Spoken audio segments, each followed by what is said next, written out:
הניסים ועל הברכן ועל הגבורות ועל התשועות ועל הנפלאות, על הניסים ועל הברכן ועל הגבורות ועל התשועות ועל הנפלאות שעשית לאבותינו בימים ההם בזמן הזה, בזמן הזה שעשית לאבותינו בימים ההם בזמן הזה.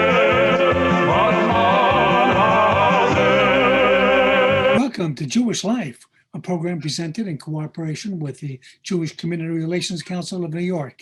I'm your host, Stewart Ain. Every week we present programs of particular interest to the Jewish community, and today we're going to be speaking with Sami Steigmann. He's a Holocaust survivor, probably one of the youngest Holocaust survivors at the age of 81, and he made history pretty recently in around the time of the Holocaust, International Holocaust Day, January 27th in 2021, when he was on something called Clubhouse. It's an internet call-in thing where people talk to each other. It's been around since April of 2020. And welcome to the program, Sami. Can you tell us that experience of you were on the Clubhouse with about 15,000 people talking to them about your experience in the Holocaust? Yes, interestingly enough, I was there twice. The first one, like you said, during the Holocaust, in the International Holocaust Remembrance Day. But last week, I was on a marathon from 1 o'clock in the afternoon until 2 o'clock in the morning. Okay, and we had people from Australia, from Germany. We had, for instance, children of Nazi criminals. We had famous people, filmmakers, producers, doctors. Two interesting people that I was really happy to see. I spoke to somebody from Dubai, just very surprising, a doctor. He asked me a question. Obviously, I don't remember it, but he liked my answer. He mentioned that to me. There was somebody from Saudi Arabia, and he asked a question that has to do between Israel-Palestine relationship. Okay. And the people that brought me into that room, they did not want me to answer because it's political. And I said, I have to answer. When somebody asks a question, I have to answer. So basically I said, look, before I'm going to give you an intelligent answer, I need to have, okay, the, how should I say, the context, okay? When did the Israelis kill? How many they killed? Why did they kill them? I cannot just give you an answer without having the proper context. And people were very happy that I gave a diplomatic answer. At that particular time, we still remained friends. I said, this is not the forum to talk about it, but I would be more than happy, okay, to talk to you about it in a different situation. So now you're a diplomat. so obviously, for me, it's absolutely totally new. I have no idea how it works, but my friends told me that about 5,100 people, okay, started to follow me, and at one time there were 3,600, and at the same time in that particular room, and they had over 10,000 people. Okay, so it's an amazing platform, but it's a brand new one. So not everybody knows, you know, the good and the bad part of that particular platform. Right, based in San Francisco, and it's so it's a platform people talk, and you were basically answering questions about your experience as a survivor. Now, it was not a presentation like I'm going to do today. It was strictly, okay, people had different questions about everything, the Holocaust, how I survived, you know, Okay. Right, right. But you're 81, and it wasn't. You haven't always been talking. I mean, you're a survivor. You're also a person Child. who wants to have a mission to talk about. But this wasn't always something you spoke about. The Holocaust, was it? No, as a matter of fact, it's a very good question, excellent question, because I did not talk for 68 years. For 63 years, I felt I don't belong to either generation. I felt I don't belong to the Holocaust survivors, number one, because I have no memory of that period of time. The other thing, until the Eichmann trial, which later on I can expand on it and talk about it if you want, That was 1961. the Holocaust survivors felt guilty, ashamed, and victims. And they wanted the children to grow up a normal life without being burdened with those horror stories. So I did not know anything else. I knew I'm a Holocaust survivor, okay, because they mentioned about some of the people that were murdered and everything else, but that's it.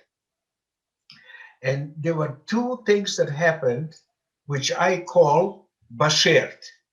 And if there is somebody that does not know, it's a word in Yiddish, a combination of German and Hebrew. Somebody doesn't know what it is. It means meant to be. In November, 1st November 2nd of 2003, the Holocaust Museum in Washington, D.C. closed its doors for 2 days to the general public. By the way, they did that for about 15 years prior to that. Don't ask me why. On that particular year, I decided to go to Washington, D.C. There were over 8,000 people. It opened it up only to the Holocaust survivors, their children, and their liberators. And at the table where I was sitting, I met the men born in the same city, been in the same camp, the same years, 1941, 1944. He was taken, was 8 months old. I was taken when I was a year and a half. I was also, like I said, that by meeting somebody like me, and that's the difference between history and living history. But I also mentioned something else, that I'm also a child of Holocaust survivors, because all three of us survived. We were not, our camp, the labor camp, was liberated by the Red Army, by the Soviets. But I also felt I don't belong to the children of the Holocaust survivors, because most of them were born in DP camps. These are displaced people. They had to be there for a long period of time, sometimes for 3 to 4 years. Conditions were not the greatest, correct. But these camps were run by the Allies. That's and right. there was one thing that differentiates between the concentration camp, labor camps, and the death camps. The threat of death did not exist.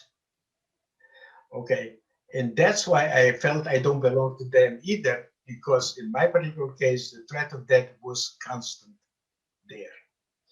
And by meeting that person, that prompted me to stop ignoring being a Holocaust survivor. And another event happened also, Bashir, that changed my life forever. In 2007, I joined the Museum of Jewish Heritage, a living memorial to the Holocaust, the second largest museum in the United States here in New York. And in 2008, March 11th, I got my first assignment to speak to 6th graders. And I'm sure that a lot of people in the audience, okay, have spoken publicly. If they will think back, they will realize that your first presentation is not the best. It's not the most complete. I did not have a story. I did not know that I can tell a story. And I had no idea what effect, what impact I would have on such young people. Bashir, they sent me thank you letters, each one better than the other. But one 6th grader changed my life forever. She wrote, "Yes, your story was overwhelming, and I promise I'll pass your story to my children." Because of her, I've decided to dedicate the rest of my life to reach as many young people as I can, nationally and internationally. Now, you've said that you don't remember those early years when you were in that labor camp in what is now Ukraine, and but you do know that there's a lasting effect because they perform medical experiments on you as an infant. Correct. What was interesting, most of the children did not survive. As a matter of fact, throughout the war, including their collaborators, they murdered 1.5 million children. Most of the kids did not survive. If you will ask any survivor, how come you're alive today? Everybody will use only one word, and that is luck. There is no rhyme, there is no reason why somebody lived, somebody died. I will just make one comment that people that had faith, that believed in a higher power, a number of them survived. People that had no faith whatsoever, a lot of them committed suicide. In my particular case, I was lucky because number one, I was never separated from my parents. Number two, they did medical experiments. The side effects, I still feel them today. And number three, I teach the young people not to stereotype because my life was saved by a German woman that decided to give me milk, okay, when she saw the physical signs that I'm dying of starvation. The physical signs are big head, swollen stomach, swollen feet. Not far away from the camp, there was a farm owned by Germans, and she brought food to the guards in the SS. So obviously she had access to the camp. And I want to explain that people like this particular woman are called the righteous among the nations because she did not risk only her life. She risked the life of her entire family. It's relatively easy to make a decision when only your life is at stake. But when it comes to your entire family, the other interesting thing is that I do not know her name. I was not able to honor her. However, in 2014, I was in Israel, in Jerusalem, to give testimony at Yad Vashem. And next to the Holocaust Museum, there is a garden honoring 27,000 non-Jewish people that saved Jews. Okay, and I was extremely happy when I saw a marker honoring the unknown righteous among the nations. So indirectly, the woman that saved my life has been honored. Yeah, what you also have said that you particularly wanted to speak to the children of the Nazis, the Correct. children of Nazis. You talk to Correct. me about that, and you've had a chance to do that. Yes. What happened is, from my father's side, I know very little about my mother's side, but from my father's side, from 42 people, only 2 survived, my father and my uncle. My uncle was not a survivor. He was a refugee in Shanghai. Just for people to understand, people ask me as a Holocaust survivor to make comparisons to the past, which I say we should not make any comparisons to the past. But they asked me about my opinion about refugee situation. And I said, a lot of countries accept today refugees. During the Nazi regime, nobody wanted the Jews except 3 countries that officially accepted Jewish refugees. I'm talking officially. Individuals saved Jews, but officially there were only 3 countries: China, Dominican Republic, and Philippines.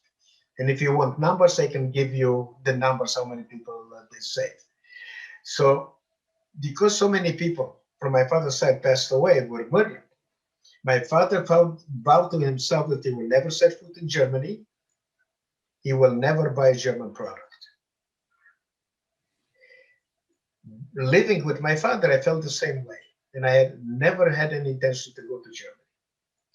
But when I came to the States and I lived by myself and I started to talk, I also talked about reconciliation. So intellectually, it's very easy to talk about it. But here I was put in a position that I was invited to go to Germany, Tübingen, to meet with descendants of high-ranking Nazi criminals. And initially I was very hesitant, but then I said, you know something? I want to see if my head and my heart are connected intellectually and emotionally, okay, if I'm in sync. And I'm very happy that I went. I found out we have more in common than differences. They have become right now very pro-Israel. They are fighting anti-Semitism. They are marching all over the world. And at the same time, I've learned a lot of things that I did not know.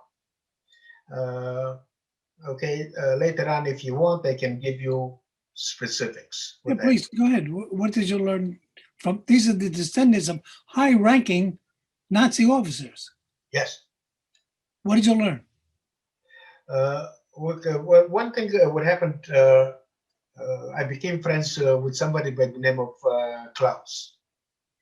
And he left his grandfather. And the Nazis did talk, okay? Like a lot of people believe that they did not talk. They did. But they talked about what happened to them, not what they did. And Klaus loved his grandfather. When he passed away, went in the attic. He was completely shocked. He found albums. Klaus's grandfather was a member of the Einsatzgruppe. He documented everything, what he saw, what he did, and had his handwriting. Explain what the Einsatzgruppe was. The official Holocaust started much later. The unofficial one started on June 22nd, 1941. And that I learned from Klaus's documents, the pictures that he showed me. When the Wehrmacht, the German military, attacked the former Soviet Union, behind them were special groups called Einsatzgruppe. Their job was to murder the subhumans. The Russians were considered by Germans subhuman, and to murder the Jews. As a matter of fact, with the collaboration, with the help of the local people, they murdered by bullets 1.5 million Jews. They also had portable machines, gas machines, did they not? They had these trucks that they would put people into. Am I right? Well, what happened is they had trucks, okay? And they put in people in the trucks, okay? And then they used the gas. Yes. Okay. But that was very primitive. The gassing actually did not start with the Jews, as maybe surprised. Because for me, the Holocaust is not a Jewish issue. It's a universal issue. The Nazis murdered 11 million people. Yes, 6 million were Jews, but 5 million were non-Jewish people. And they went, they felt that it's a financial burden on the state. So they went against people that they felt that were undesirables. And they started first, they started with the mentally and physically ill. And they started that to do it in Austria, not in Germany. And that's where they started to do the medical experiments on them, eugenics and all of these things. But interestingly enough, they guessed over 200,000 mentally and physically ill Germans. Initially, they did not target the Jews, and later on I will tell you more about it. But there was a priest in Germany, and he found out about it. And he made a big, ado about it, made it very public, and they stopped, the murders. That priest was never punished. So it's an important thing for us to remember that the reason that so many crimes are happening in the world today, like genocide, is because we are standing silent. The biggest crime that somebody can commit is to be silent when it says injustice. And what I am talking about, and I teach especially the young people, do not be a perpetrator. Okay. At the same time, a perpetrator is somebody that hurts somebody else repeatedly and intentionally. But I don't want it to be a bystander. As a bystander, whether they know it or not, they are part of the problem. I want it to become upstanders and to be part of the solution. It's their world.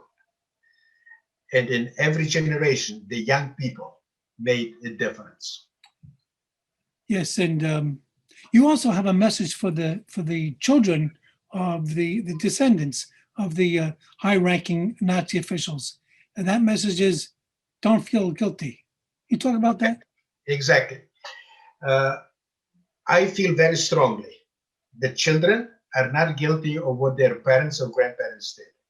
As a matter of fact, okay, a multi-billionaire, okay, is the son, I believe, of Gables. Okay, nobody went against the children. Okay, and I feel very strongly. However, a lot of the young people, okay, Germans, feel guilty.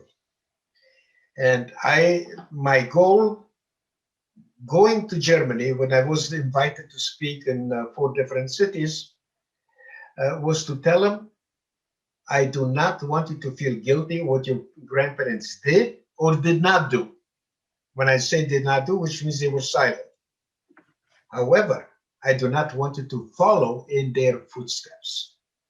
That's a totally different message than the one that I have here in the States or any other country. There's also something I never realized. In the United States, we know the March of the Living, where American Yes. youth go out, but there's also something called the March of Life. Can you talk about that? What happened is a priest, okay, Jobst, he wrote a book, okay, The Evil of Silence. But basically, he has a ministry, and the records in Germany are open, so they can find out who their grandparents were, or parents, what they did not do. And he started to have conferences, inviting to Germany, Holocaust survivors, marching all over the world. They marched in Israel, they marched in Europe, in Ukraine, in the European countries. And when I was there in Tübingen, I think it was 3 years ago, they had about 600 different delegates from different cities in different countries. An Israeli general was there, rabbis were there, and everything else. And his main goal is to fight anti-Semitism, okay? And at the same time, they have become very, very pro-Israel. And they're trying to, they're doing a good job in redeeming the evils of their ancestors. When you speak to the young people, what do they most want to know from you?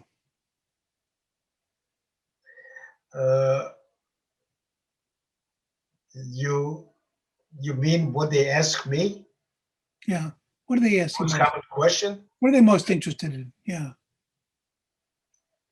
I think the best questions are not coming from the adults. They are not coming from teenagers. They are coming from the young people, because I start with 4th graders. Because they're not programmed yet. And it's strictly curiosity. And I'll just give you an example to understand what I'm talking about. A 5th grader asked me to summarize 72 years of life in 2 sentences. You should have seen the expression in the teachers' faces and the other children. And believe it or not, It's one of the best requests I have ever received. I gave an answer. I don't like to be scripted, so on the fly. And it was a good answer, to be honest with you. But when I came home, I didn't like it. I said, there must be a better way to answer something like that. And I was thinking, what are the 3 most important moments in my life? I never thought about it before. And all of a sudden, I came up with 3. Number 1, being a parent, knowing the joy of parenting, is the highest high that you can have. It's something you cannot teach. It must be experienced. And I knew that joy. Second one, I knew hate, but not from here. That can be unlearned. I knew it from the heart. And Sami, as a human being, did not exist.